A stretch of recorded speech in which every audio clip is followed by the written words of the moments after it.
I dok se oči svetske javnosti fokusiraju na dobro poznata žarišta, iz srca Azije stižu vesti koje ukazuju na stvaranje nove globalne vojne arhitekture, opasnije od bilo čega što smo vidjeli u posljednjih nekoliko decenija.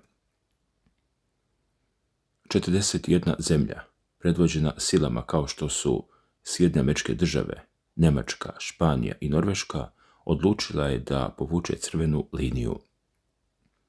Prema zvaničnim podacima objavljenim na web stranici stalne misije SAD-a pri UN-u u Ženevi, ove nacije su izdale zajednički ultimatum, zahtevajući da se svako lansiranje interkontinentalnih balističkih raketa sa podmornica i svih lansirnih vozila najavi najmanje 24 časa unaprijed.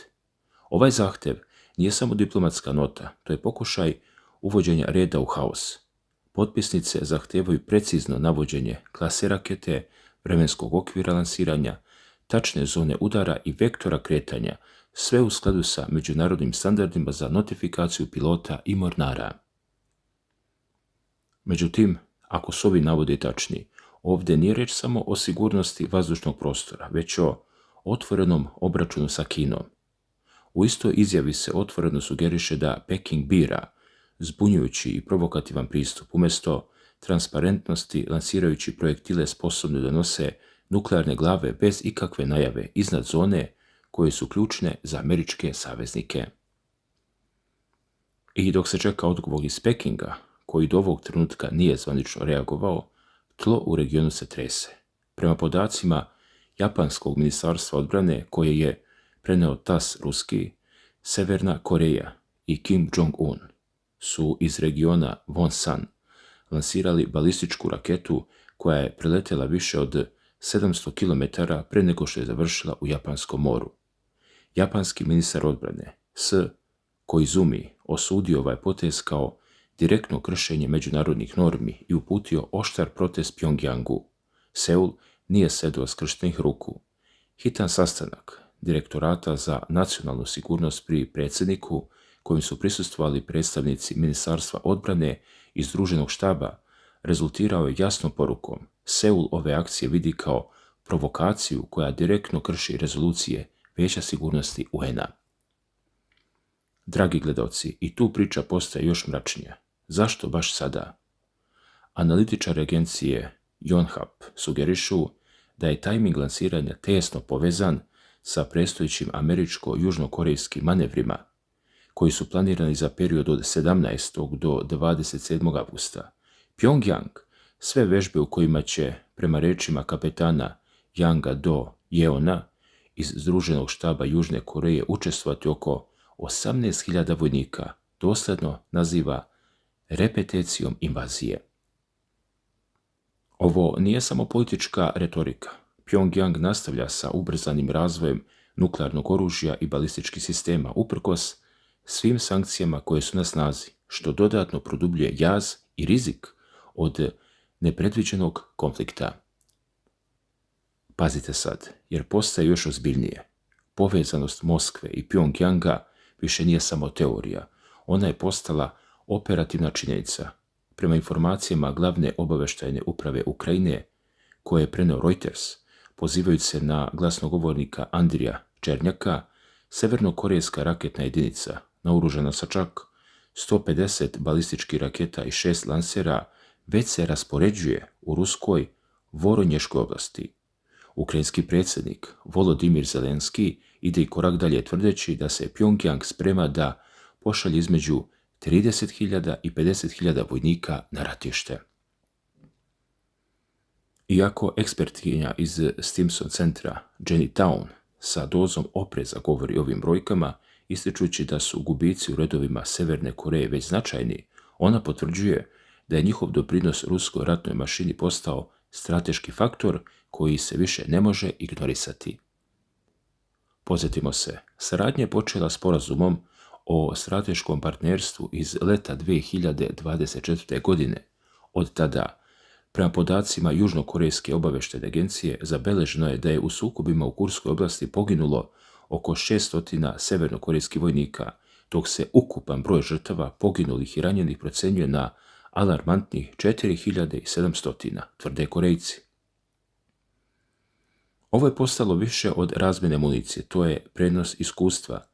Ukrajina je za Pyongyang postala poligon za učenje.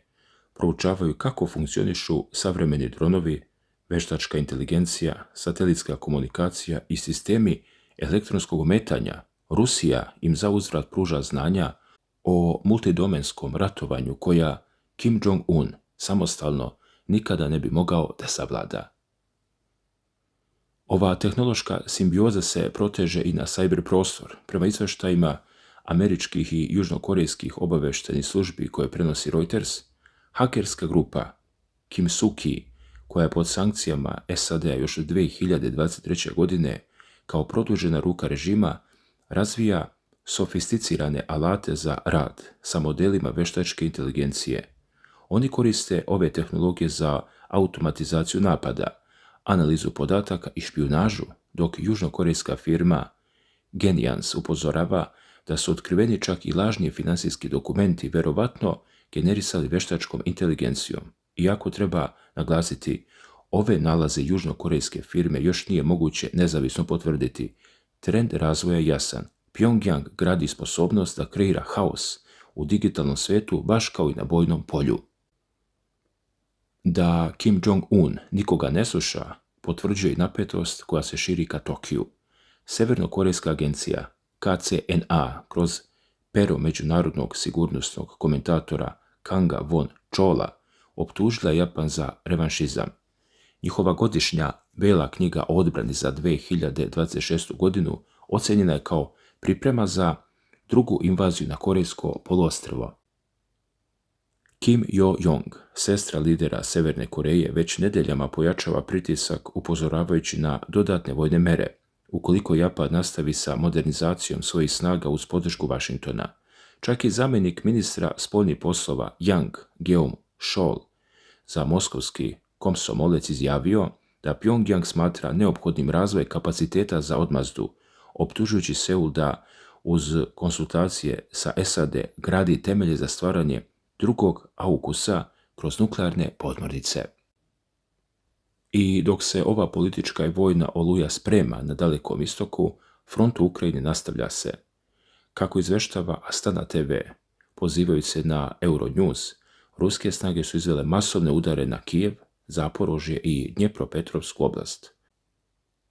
A predsjednik Zelenski je potvrdio da su u Zaporožju korištene severnokorejske balističke rakete uz hipersonične cirkone i vođene aviobombe.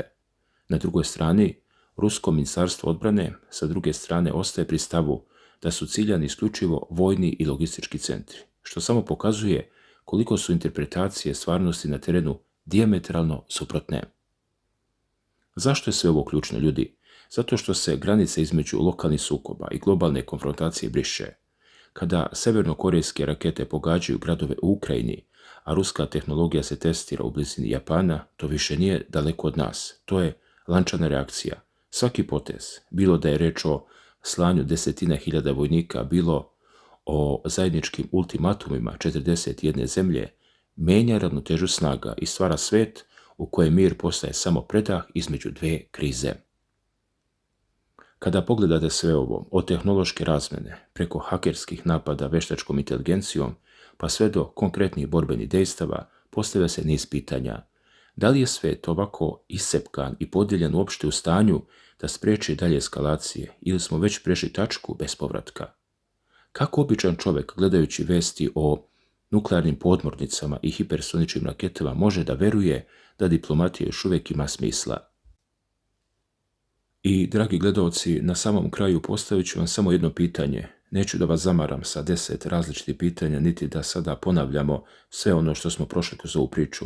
Samo me jedna stvar zaista interesuje i volio bih da mi napišete u komentarima kako vama deluje ovaj potez Kim Jong-una i lansiranje rakete upravo u trenutku kada se pojavljuju zajednički stav čak 41 zemlje, to jest ultimatum. Jer kada pogledate tajming, meni je upravo taj tajming najzanimljiviji. Dakle, sa jedne strane imate poruku velikog broja država da određene raketne aktivnosti moraju unaprijed da budu najavljene uz upozorenja da bi suprotno mogle da uslede reakcije. Sa druge strane, gotovo odmah dobijate potez Severne Koreje koja izgleda potpuno suprotno toj poruci. I onda se čovjek jednostavno zapita šta nam Kim Jong-un ovim zapravo poručuje. Da li je poruka ne možete vi meni da određujete kada ću šta da testiram? Da li je to demonstracija sile? Da li je to samo još jedan nastavak politike koju Severna Koreja vodi godinama? Ili se iza svega toga polako pravi jedna mnogo veća pacifička priča? To je ono što mene najviše interesuje. Jer Kim Jong-un, sviđalo se to nekome ili ne, već godinama pokazuje da pritisci s polja teško menjaju njegov kurs. Kada dobiju upozorenje, vrlo često ne vidimo povlačenje, već upravo suprotno, novi potez kojim Pyongyang želi da pokaže da sam donosi svoje odluke. Ali sada je situacija drugačija utoliko što sve ovo se ne dešava u nekom mirnom periodu. Pogledajte samo svet oko sebe.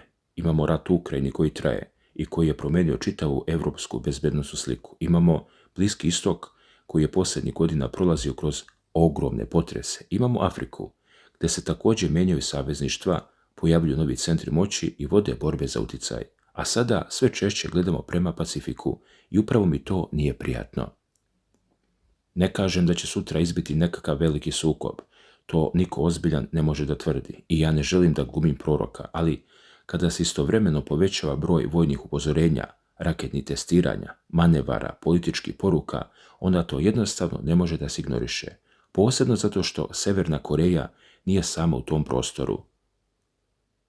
Tu je Kina, tu su Amerikanci, tu je Južna Koreja i Japan, tu je pitanje Tajvana, tu su američke baze i savezništva, tu je Rusija koja je posljednjih godina dodatno produbila odnose sa Severnom Korejom. I sada zamislite koliko je malo potrebno da jedna pogrešno protumačena raketa, jedan vojni manevar ili jedna politička odluka podigne temperaturu u čitavom regionu.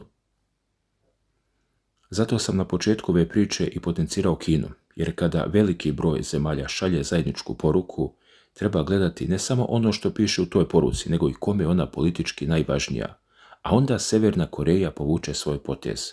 I tu meni postaje interesantno.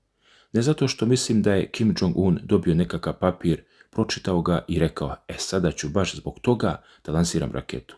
Za takvu tvrdnju morali bismo da imamo konkretan dokaz, ali politički tajming ostaje i taj tajming će sigurno biti analiziran. Jer u međunarodnoj politici nije važno samo što uradite, nekada je podjednako važno kada to uradite.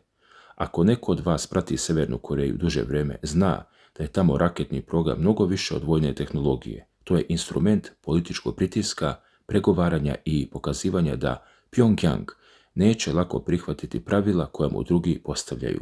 Zato ja kažem narodnim jezikom, Kim Jong-un tera svoju priču. Možete vi da mu pošaljete upozorenje, možete da uvedete politički pritisak, možete da organizujete sastanke i donesete zajedničke izjave, ali on će pokušati da pokaže da odluku donosi u Pyongyangu, a ne bilo gdje drugdje. I tu nastaje problem, jer druga strana onda mora da odluči šta će uraditi. Ako ne odgovori, Pyongyang to može predstaviti kao svoju pobjedu. Ako odgovori novim vojnim vežbama ili političkim pritiskom, Severna Koreja može ponovo da odgovori i onda dobijate ono najopasnije u međunarodnim odnosima, lanac reakcija. I posle nekoliko takvih krugova više niko ne govori o tome kako je sve počelo, nego svi gledaju ko će sljedeći napraviti korak. I zato ću završiti samo s jednim pitanjem.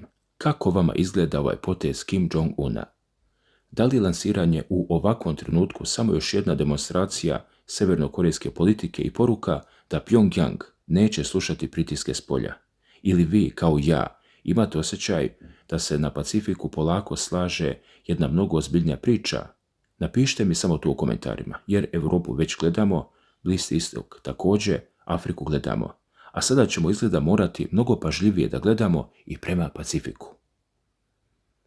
Nadam se da će razum ipak prevladati i da će sve ostati na političkim porukama i pokazivanju snage, ali jedno je sigurno. Ovo više nije deo sveta koji možemo da posmatramo kao neku daleku nevažnu priču. Ono što se tamo bude događalo može imati posljedice daleko izvan Korejskog poluostrva i upravo zato ćemo pratiti šta dolazi posle ovog poteza, jer možda će nam baš sljedeća reakcija pokazati Da li je ovo bio samo još jedan raketni test ili početak jednog mnogo ozbiljnijeg perioda političkog nadmetanja na Pacifiku? Hvala na pažnji.